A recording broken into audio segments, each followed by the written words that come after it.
এই স্টোরির আগের পার্ট ডিসক্রিপশানে লিঙ্ক দেওয়া থাকবে, সেখানে প্লেলিস্ট থেকে চেক করতে পারেন। গল্পের নাম টেবিল লাভার, সিজন 2, পার্ট 5। আরিয়ান ইরার কাছে যাচ্ছিল, এমন সময় তার অ্যাসিস্ট্যান্ট রণজয় তাকে ডাকে পেছন থেকে, বস একটা জরুরি কাজ। আরিয়ান একবার ইরার দিকে তাকায়, যে তখনও মুখ গোমড়া করে বসেছিল। এরপর সে রণজয়ের সাথে সোজা স্টাডি রুমে যায়। এখানে ইরা মন খারাপ করে সে মনে মনে বলল, আমাকে বোঝাতে কেউ আসে না, তুমি থাকলে আমি দুঃখ পেতাম না। তারপর সে তার চিবুকে হাত দিয়ে বলল, আমি ভেবেছিলাম ওই দৈত্যের কাছ থেকে আমি জিতব এবং তারপর আমি কিছু চাইব, কিন্তু আমি তার কাছে জিততে পারিনি। হায় ঈশ্বর, আপনি কেন আমাকে এত কষ্ট দিলেন জীবনে? এই বলে সে নিজের ভাবনায় হারিয়ে যায়। অন্যদিকে স্টাডি রুমে এই সময় আরিয়ানের মুখটা খুব গম্ভীর লাগছিল। সে তার চেয়ারে বসেছিল এবং রণজয় তাকে কিছু বলছিল। রণজয় বলল, স্যার, কেউ নিরাপত্তা ব্যবস্থা হ্যাক করার চেষ্টা করছে, কিন্তু সে এতটাই দক্ষ যে আমরা তাকে আটকাতে পারছি না।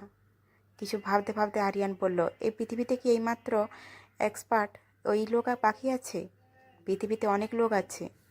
তুমি বিদেশ থেকে কাউকে ফোন করো, কারণ আমি কোনো চান্স নিতে চাই না। রণজয় মাথা নিচু করে উত্তর দেয়, হ্যাঁ বস।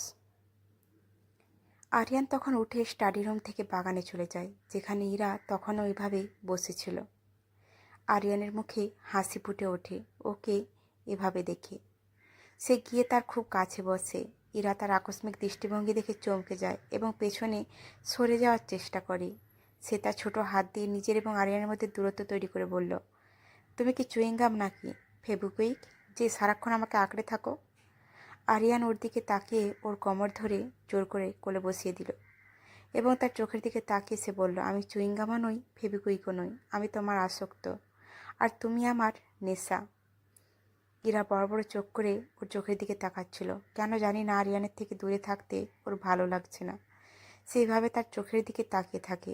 আরিয়ানও তার কালো চোখের দিকে তাকিয়ে থাকে এবং কিছুক্ষণ পর তাদের ঠোঁট একে অপরের সাথে মিলিত হয়ে যায়। ইরা তখনও বুঝতে পারেনি যে আরিয়ান তাকে আবেগে চুমু খাচ্ছে। আরিয়ান হালকাভাবে তার গোলাপি ঠোঁটে কামড়ে দিলে সে টের পায় ইরা ব্যথায় তার শার্ট চেপে ধরে আছে এবং নিজেকে মুক্ত করার চেষ্টা শুরু করে। তার চেষ্টা দেখে আরিয়ান আলতো করে তার ঠোঁট আলাদা করে নিঃশ্বাস নিয়ন্ত্রণ করে ইরা রাগ করে আরিয়ানের কোল থেকে নেমে আসে। আরিয়ানও তাকে ছেড়ে তার দিকে তাকিয়ে হাসতে থাকে। ওড়না গুছিয়ে নেওয়ার সময় ইরা তার লাল মুখ করে তাকালো। সেটা লজ্জায় নাকি রাগের কারণে, এটা একমাত্র সেই জানে। নিজেকে কন্ট্রোল করে রাগ করে বলল, হাস্যকর মানুষ, তুমি নিজেকে কী ভাবো? খারাপ মানুষ যখন তখন তুমি আমাকে স্পর্শ করতে থাকো। আমি তোমার সম্পত্তি নই, বুঝলে? আরিয়ান একটা দুষ্ট হাসি দিয়ে বলল, তুমি আমার সম্পত্তি, কারণ তুমি আমার বউ। বউ শব্দের ওপর জোর দিয়ে কথা বলে আরিয়ান। ইরাও ঘাবড়ে গিয়ে বলল, বউ মাই ফুট, কতদিন তুমি আমাকে এখানে রাখবে? একদিন না একদিন আমি যাকে ভালোবাসি তার কাছে অবশ্যই যাব। ইরা যখন এই কথা বলে তখন আরিয়ানের চোখ খুব ঠান্ডা হয়ে যায় আর নিজেকে নিয়ন্ত্রণ করতে গিয়ে হাত দিয়ে মুঠি বানায় আর খুব ঠান্ডা গলায় ইরাকে দুটো কথা বলল, ভেতরে যাও। যদি এটি মাত্র দুটি শব্দ ছিল, ইরাকে ভয় জাগানোর জন্য যথেষ্ট ছিল। সে আর কিছু না বলে সাথে সাথে ঘরের ভেতরে চলে যায়। আরিয়ান রেগে গিয়ে সেখানে রাখা কাঁচের টেবিলে লাথি মারে, যা পড়ে যায়। ইরা যে ভেতরে যাচ্ছিল, বাইরে কিছু ভাঙার শব্দ শুনে সে কাঁপছে। আস্তে আস্তে ঘুরে দেখলো কাঁচের টেবিলটা একবারে ভেঙে গেছে। ইরা ভয় পেয়ে সাথে সাথে তার রুমে চলে যায়। আর আরিয়ান রাগ নিয়ন্ত্রণ করে বলল, আমার কি দোষ যে তুমি আমাকে ভালোবাসতে পারো না কেন? এই বলে সে চোখ বন্ধ করে সোফায় মাথা টিকিয়ে রাখে। কিছু সময় পর আরিয়ানের ফোন বেজে ওঠে। আরিয়ান মাথা নিচু করে পকেট থেকে ফোনটা বের করে আর সেই ইনকামিং কল দেখার সাথে সাথে হাতটা একটু কাঁপে আর সে কোনো আবেগ ছাড়াই ইনকামিং ফোনের দিকে তাকাতে থাকে। কিছুক্ষণ পর সে নিজেকে স্থির রাখে এবং ফোন তুলে নেয় আর কানের কাছে রাখার সাথে সাথে ওখান থেকে একটা ভারী কিন্তু রূঢ় কণ্ঠ ভেসে আসে, তুমি এত বড় হয়ে গেছো যে আমার ফোন তোলার সময় নেই? আরিয়ান বলল, ওরকম কিছু না বড় দাদু। সেখান থেকে লোকটি রেগে বলল, আমার সাথে কোনো সম্পর্ক করো না। আরিয়ান একদম চুপ হয়ে যায়। তারপর লোকটা আবার বলল, তবে যদি সম্পর্কটা রাখতে চাও তাহলে আজ রাতের মধ্যে প্রাসাদে আসো। আরিয়ান একটু অবাক হয়ে বলল, তুমি কি আমাকে প্রাসাদে ডাকছো? লোকটি খুশি না হয়ে বলল, রাতে এসো। এই বলে লোকটি অভদ্রভাবে ফোন কেটে দেয় এবং তারপর লোকটি পেছনে ফিরে আয়ানকে বলল, তুমি যা বলেছো তা করেছি, কারণ আমি কিছুতেই অন্যায় সহ্য করব না। যে লোকটি ছিল সে আয়ান রানা।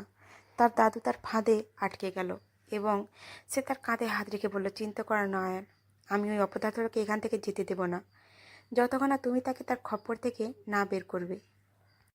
এই বলে বৃদ্ধ ঘর থেকে বেরিয়ে যায় আর আয়ান শয়তানের মতো হেসে বলল, আমি আসছি প্রিয়তমা, এখন তুমি চিরকাল আমার কাছে থাকবে। এই বলে সে রাবণের মতো হাসতে থাকে।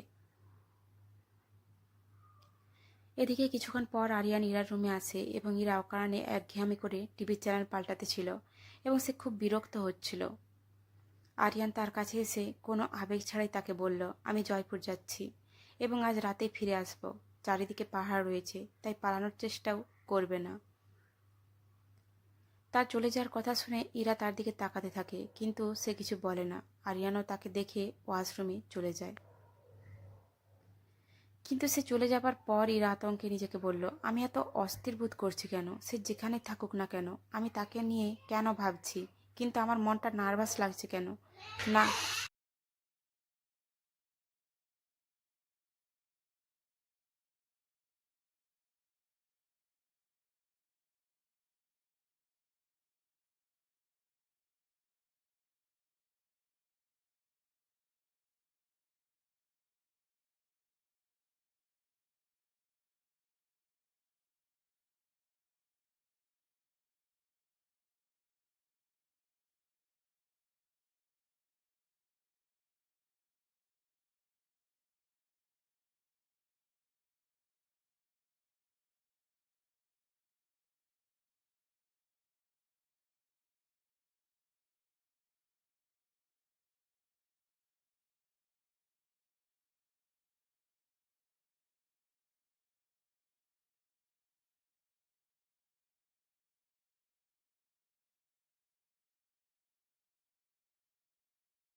চিন্তামণি রানা অবজ্ঞার দৃষ্টিতে আরিয়ানের দিকে তাকিয়ে থাকে।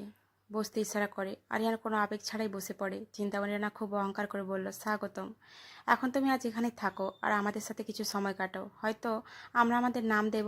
কথাটা শুনে আরিয়ান তার মুঠি শক্ত করে নিজেকে খুব সামলে নিয়ে আদর করে বলল, দাদু, আমি এখানে থাকতে পারবো না, ওখানে আমার অফিসে কাজ আছে এবং রানা পরিবারের নাম আমার দরকার নেই, আমি রাওয়াল নামে খুব খুশি। কথাটা শুনে সেখানে বসে থাকা সবাই ঘৃণাভরা চোখে আরিয়ানের দিকে তাকাতে লাগলো। আরিয়ান রাগ করে উঠে চিন্তামণি রানাকে বলল, দাদা, তুমি যদি এই নিয়ে কথা বলতে চাও তাহলে আমি অন্য একদিন আসবো, এখন আমি চলে যাই। এই বলে সে চলে যেতে থাকে। তখন চিন্তামণি রানা রাগান্বিত গলায় বললেন, এখান থেকে এক কদমও বেরোতে পারবে না, বাড়বে তা ভাববে না। আরিয়ান না বুঝে ওদের দিকে তাকাতে থাকে। তাই রণবিজয় রানা তার আসল অবতারে এসে দুষ্ট হাসি দিয়ে বললেন, এখন আপনি এখান থেকে কোথাও যেতে পারবেন না যতক্ষণ না আমার ছেলে আমার পুত্রবধূকে সেখানে খুঁজে পায়। আরিয়ানের বুঝতে বেশি সময় লাগে না যে এইসব লোকের চালাকি ছিল। সেও দুষ্ট এসে বলল, ও আমার আগে বোঝা উচিত ছিল, তোমরা সবাই এত সুন্দর হয়ে গেলে কেন? তারপর একটা তিক্ত হাসি দিয়ে চিন্তামণি রানাকে বললেন, দাদা, তুমিও ভালো অভিনয় শুরু করেছ। এবং তাও নিজের। আরিয়ান কিছু বলে না, সেখান থেকে চলে যায়। কিন্তু হঠাৎ কেউ তার মাথায় পেছন থেকে আক্রমণ করে এবং কেউ রণজয়কেও আক্রমণ করে আর রণজয় সেখানেই অজ্ঞান হয়ে পড়ে। আর আরিয়ান মাথা ধরে পেছনে তাকায়। সেখানে হাতে লাঠি নিয়ে জানোয়ারের মতো দাঁড়িয়েছিলেন রণবিজয় রানা। আরিয়ানের চোখ ধীরে ধীরে বন্ধ হতে থাকে এবং ইরা ছোটবেলা থেকে বিয়ে পর্যন্ত সব কিছু চোখের সামনে ভেসে উঠতে থাকে, আর আরিয়ান অজ্ঞান হয়ে যায়।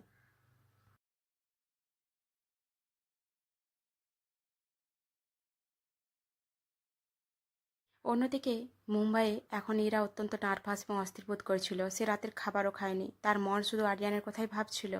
আর ইরা এখান থেকে ওখানে ঘুরে বেড়াচ্ছিল। তারপর সে নিচে কিছু শব্দ শুনতে পায়, আর লাইটও নিভে যায় সব জায়গায়। ইরা ঘাবড়ে যায় এবং তার ফোন খুঁজতে থাকে, কিন্তু আফসোস তার ফোন বন্ধ ছিল। রাগে এবং ভয়ে সে তার ফোনটি সেখানে রেখে দেয় এবং ধীরে ধীরে নিচে যেতে থাকে।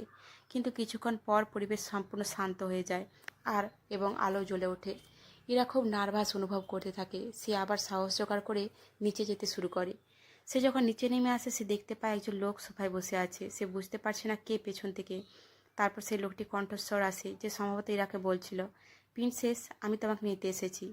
প্রিন্সেস কথাটা শুনে ইরা একবার হতভম্ব, আর সেই লোকটি ইরাকে কিছু বলছে না দেখে উঠে দাঁড়ায় তার সামনে। ইরা তার দিকে মূর্তির মতো তাকিয়ে থাকে। তিনি আর কেউ নন, আয়ান রানা। আয়ান খুব সিনেমাময় চোখে ইরার দিকে তাকিয়ে বলল, প্রিন্সেস, তুমি আমাকে চিনতে পারোনি? দেখো, আমি তোমার আয়ু। ইরা তখনও কোনো প্রতিক্রিয়া দেখাচ্ছিল না, কারণ শুধু তার আয়ু তাকে প্রিন্সেস বলে ডাকত। আর আজ এত বছর পর তার সামনে দাঁড়ানো লোকটির মুখ থেকে একই নাম শুনে সে বুঝতেই পারছিল না তার আয়ু সত্যি তার সামনে ছিল কিনা। সে কিছু বলছে না দেখে আয়ান ধীরে ধীরে তার কাছে আসে। ইরার সৌন্দর্য দেখে আয়ান পাগল হয়ে গিয়েছিল। সে এখন যে কোনো মূল্যে ইরাকে চাইছে, কিন্তু হুট করে নিজের কাজ নষ্ট করতে চাননি। তাই সে তার হাতটা আস্তে করে নিজের হাতে নিয়ে আদর করে বলে, প্রিন্সেস, কি হয়েছে? তুমি কি আমাকে দেখে খুশি হওনি? তারপর সে ইরা জ্ঞান ফিরে পায়। আয়ু নামটা শুনেই যেন ইরার জ্ঞান ফিরেছে। আয়ানের দিকে উচ্ছ্বসিত চোখে তাকিয়ে বলল, তুমি তুমি আমার আয়ু? আমার আয়ু? আয়নের মনে একটা দুষ্ট হাসি ছিল, কিন্তু সে ইরাকে আদর করে বলল, হ্যাঁ প্রিন্সেস, তুমি আমাকে মনে রেখেছ। ইরা জানে না কেন তার মন বিশ্বাস করতে পারছিল না যে তার শৈশব প্রেম, যাকে সে এত বছর ধরে ভালোবেসেছিল, সে এই মানুষটি। কিন্তু প্রিন্সেস নামটা শুনে সে নিজেকে অস্বীকার করেছে, কারণ প্রিন্সেস তাকে শুধু তার আয়ু বলে, এবং তার সামনে দাঁড়ানো ব্যক্তিটিও তাকে এটাই বলে ডাকছিল। তাই সে তার মনকে শান্ত করল। হালকা হেসে আয়ানকে কাপা স্বরে বলল, আয়ু, আমার আয়ু। আয়ানের মুখে একটা অদৃশ্য শয়তানি হাসি ফুটে উঠল। সে দ্রুত ইরাকে জড়িয়ে ধরে এবং আদর করে বলল, অবশেষে প্রিন্সেস, তুমি আমাকে মনে রেখেছ। ইরা তার বাহুতে খুব অস্বস্তি বোধ করছিল, তাই সে হঠাৎ তার কাছ থেকে দূরে সরে যায়। সে বুঝতে পারল না কেন সে এমন করল। সর্বোপরি এটা তার ভালোবাসা, কিন্তু তবুও ইরা আয়ানের বাহুতে ততটা নিরাপদ বোধ করেনি যতটা সে আরিয়ানের বাহুতে করেছিল। ইরা তার কাছ থেকে কীভাবে দূরে হতে দেখে রেগে তার হাত মুঠো করে, কিন্তু তিনি শান্ত সুরে বললেন, প্রিন্সেস, চলো এখান থেকে চলে যাই, কারণ তুমি এখানে নিরাপদ নও।